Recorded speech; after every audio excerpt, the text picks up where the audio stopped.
আজি অনুশীলনী 14.1 আৰম্ভ কৰা হ'ব।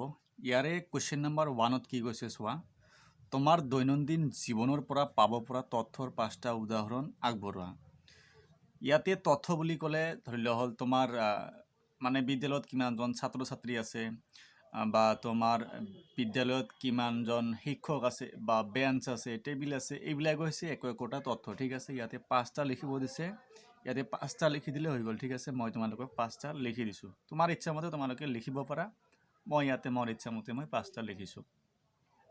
ইয়াতে মই এনেদৰে 5টা লিখিছোঁ, তোমালোকে বেলেগকৈ লিখিব পাৰা। ঠিক আছে, ইয়াতে এনেদৰে লিখিবা, আমাৰ দৈনন্দিন জীৱনৰ পৰা পাব পৰা 5টা তথ্যৰ উদাহৰণ। ইয়াতে লিখা হৈছে আমাৰ বিদ্যালয়ৰ ছাত্ৰ ছাত্ৰীৰ সংখ্যা, এইটো এটা গ'ল। তাৰপিছত আমাৰ বিদ্যালয়ৰ বিজুলী পাংখাবোৰৰ সংখ্যা, মানে ফেনৰ সংখ্যাবিলাক। তাৰপিছত লিখা হৈছে আমাৰ বিদ্যালয়ত যোৱা 5 বছৰৰ বিজুলীৰ বিলবোৰ। তাৰপিছত লিখা হৈছে দূৰদৰ্শন বা বাতৰি কাকতৰ পৰা পোৱা নিৰ্বাচনী ফলাফলবোৰ, মানে দৈনন্দিন জীৱনত যিবিলাক ঘটি থাকে এইবিলাক। তাৰপিছত বিভিন্ন ৰাজ্যৰ শিক্ষিতৰ হাৰ, মানে এনেদৰে 5টা লিখিলে হৈ যাব। ঠিক আছে, 1 নম্বৰ হৈ গ'ল। এতিয়া আমি 2 নম্বৰ ছল্ভ কৰিম। কুৱেশ্যন নম্বৰ 2ত কি কৈছে চোৱা, ওপৰৰ 1 নঙত উল্লেখ কৰা তথ্যসমূহক প্ৰাথমিক আৰু দ্বিতীয় শ্ৰেণীৰ তথ্য হিচাপে ভাগ কৰা। এতিয়া তোমালোকক প্ৰথমতে জানিব লাগিব যে প্ৰাথমিক তথ্য কি আৰু দ্বিতীয় শ্ৰেণীৰ তথ্য কি। এই দুটাৰ মাজত প্ৰথমতে তোমালোকক ডিফাৰেন্সটো জানিব লাগিব। তো ইয়াতে প্ৰাথমিক তথ্য বুলি ক'লে ইয়াতে তোমালোকে চোৱা, সেইকাৰণে মই আগতে লিখি ৰাখিছোঁ। মই সহজকৈ বুজাই দিছোঁ, আগতে লিখাখিনি চোৱা তোমালোকে।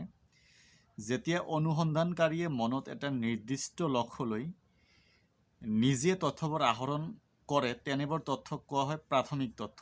ঠিক আছে, আৰু দ্বিতীয় শ্ৰেণীৰ তথ্যটো হৈছে কি, যেতিয়া তথ্যবোৰৰ ইতিমধ্যে সংৰক্ষিত কৰি থোৱা কোনো উৎসৰ পৰা সংগ্ৰহ কৰা হয়, তেনেবোৰ তথ্যক দ্বিতীয় শ্ৰেণীৰ তথ্য বুলি কোৱা হয়।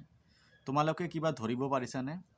মানে ইয়াতে প্ৰাথমিক যিটো তথ্য, প্ৰাথমিক তথ্যটো কি আগতে কালেক্ট কৰা থাকে, বা তোমালোকে নিজে ডাইৰেক্ট কালেক্ট কৰিব পাৰা। ঠিক আছে, আৰু দ্বিতীয় শ্ৰেণীৰ তথ্যটো হৈছে মানে আগতে কোনোবাই বেলেগে কালেক্ট কৰিছিল, আপুনি জাষ্ট আহৰণ কৰিছে, তোমালোকে জাষ্ট আহৰণ কৰিছা, এইটো হৈছে তোমালোকৰ দ্বিতীয় শ্ৰেণীৰ তথ্য।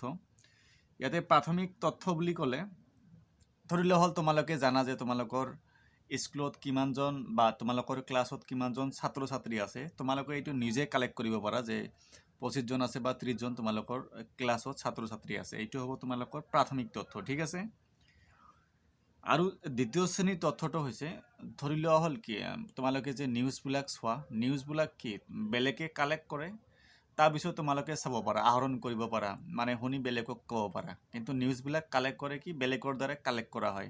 এইবিলাক হৈছে তোমালোকৰ কি হ'ব, দ্বিতীয় শ্ৰেণীৰ তথ্য। ইয়াতে তোমালোকে ভালদৰে বুজি পাবা। ইয়াতে বাচিব দিছে কোনকেইটা প্ৰাথমিক হ'ব আৰু কোনকেইটা দ্বিতীয় শ্ৰেণীৰ হ'ব। ইয়াতে তোমালোকে কেনেদৰে লিখিবা, প্ৰাথমিক তথ্য কোনকেইটা হয়, দ্বিতীয় শ্ৰেণীৰ তথ্য কোনকেইটা হয়। ইয়াতে প্ৰথমতে কি লিখা হৈছিল, আমাৰ বিদ্যালয়ৰ ছাত্ৰ ছাত্ৰীৰ সংখ্যা, এইটো তোমালোকে নিজে কালেক্ট কৰিব পাৰা। গতিকে এইটো 1 নম্বৰটো হৈ যাব কি তোমালোকৰ প্ৰাথমিক তথ্যৰ ভিতৰত আহিব। ঠিক আছে, এনেদৰে লিখিবা। দ্বিতীয়টো চোৱা, আমাৰ বিদ্যালয়ৰ বিজুলীৰ পাংখাবোৰ, এইটো তোমালোকে নিজে কালেক্ট কৰিব পাৰিবা যে তোমাৰ বিদ্যালয়ত কিমান পাংখা আছে। ঠিক আছে, এইটো হৈ যাব তোমালোকৰ প্ৰাথমিক তথ্য। তৃতীয়তে আছে আমাৰ বিদ্যালয়ৰ যোৱা 5 বছৰৰ বিজুলীৰ বিলবোৰ, এইটো তোমালোকে নিজে কালেক্ট কৰিব পাৰিবা, এইটো হৈ যাব তোমালোকৰ প্ৰাথমিক তথ্য। ঠিক আছে, 4 নম্বৰত চোৱা, দূৰদৰ্শন বা বাতৰি কাকতৰ পৰা পোৱা বাতৰি কাকতৰ পৰা নিৰ্বাচনী ফলাফলবোৰ, ইয়াতে নিউজৰ কথা কোৱা হৈছে। নিউজে কি বেলেগে কালেক্ট কৰে, তোমালোকে তাৰপিছত কালেক্ট কৰিব পাৰা বা চাব পাৰা। ঠিক আছে, আহৰণ কৰিব পাৰা। এইটো হৈ যাব তোমালোকৰ দ্বিতীয় শ্ৰেণীৰ তথ্য, 4 নম্বৰটো। নিশ্চয় বুজি পাইছা।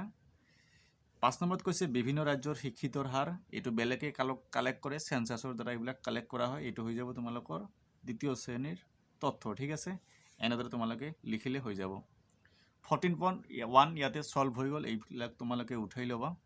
ইয়াৰ পিছত আমি 14.2 ছল্ভ কৰিম। ঠিক আছে, আজিৰ ভিডিঅ'ত 14.1 লৈকে থাকিল। ধন্যবাদ।